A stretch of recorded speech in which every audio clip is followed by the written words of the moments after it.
የኢትዮጵያ የብሔራዊ መረጃና ደህንነት ዋና ኃላፊ በአቶ ጌታቸው አሰፋና በጠቅላይ ሚኒስትሩ የብሔራዊ ደህንነት አማካሪ በአቶ ጸጋይ በርሄ ቁጥጥር የተመራና በአቶ አንዳርጋቸው ጽጌና በግንቦት ሰባት ህዝባዊ ኃይል መሪዎች ላይ የተቀነባበረው የግድያ ሙከራ ከሸፈ።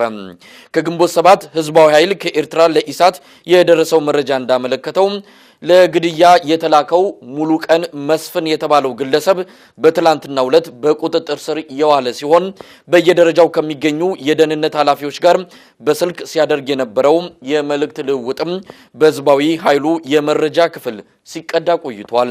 እንግዲያማ ምንም ገምግመና ምንም አስበችም የራሱ ሽጉጥ የለው ያንተውታች እሱ ሽጉጥ ከገመና ወጎ አይነካት ለማይክ ሽጉጥ ለማይክ ማለት ነው አለው እሱ ሽጉጥ ማለት ሽጉጥ ለማይክ ማለት ነው እሱ ቢሆን የሱ ሽጉጥ አስተማማኝ ላይሆን ይችላል አትንካይ እነሱ ዶታን ነው ያላየው መሳሪያ ነው ወይም ሲል እጅቦ የመሳሪያ አይነት የሚባል ነገር ከኛ ጋር ነው ይችላል የመሳሪያ ነገር እስካሁን አልሽታችሁ መሳሪያ ገለጸን ታዲያ ወደዛ ሽጉጥ ምን አስፈልገ ነው መሳሪያ የለም መቼ ሰጣላችሁ ተባለ የምትተባሽ በዚህ ቀን በዚህ ጊዜ የሚባል ነገር የለም። ወያኔ ሚሌኒየም በሚል የተመራው የግድያ ዘመቻ በነገው ዕለት ጥቅምት 30 2006 ዓ.ም ሊካሄድ የነበረ እንደሆነም የድምጽ መረጃው ያመለክታል።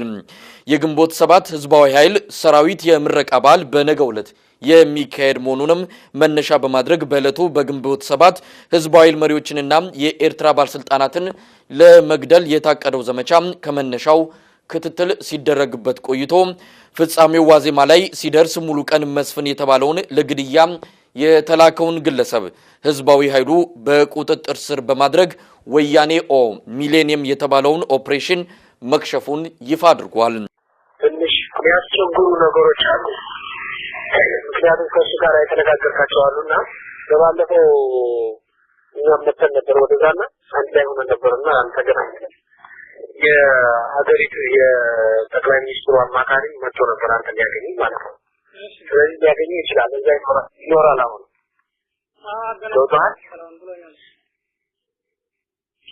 በጣም ትልቅ ሰው ያገኛልና ነገሩ ያው ለመንግስት በትልቅ ሁኔታ ነው ተይዞ ያለውና በድምጽና በምስል የተደገፈውን ዝርዝር ዘገባ በነገው ዕለት ይዘን እንቀርባለን።